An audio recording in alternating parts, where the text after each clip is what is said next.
And tonight we're learning about a new project that could bring some changes to Moline City Hall. Marshawn Gunn tells us what city leaders are hoping to do and the history they plan to preserve. So this was really a step up in showing that the city was ready to show that it was something to be dealt with. Barbara Sandberg has lived her entire life in Moline. She was even a councilwoman, first stepping into the building in 1991. Wow, this is where I get to be a part of how things happen in Moline, and I was just overwhelmed with pride. I truly was. Today, a lot of the building looks similar to when it was first built.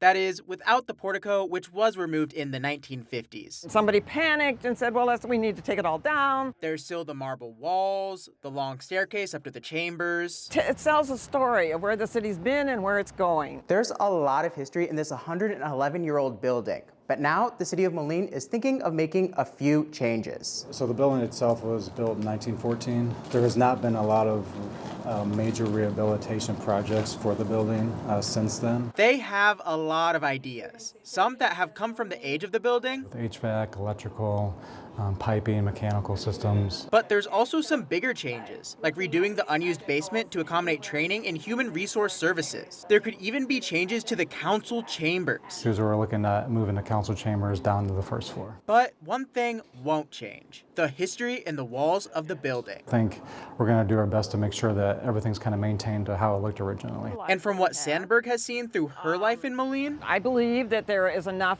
feelings there of pride in our building to make the best use of it. In Moline, Marshawn Gunn, WQAD News 8.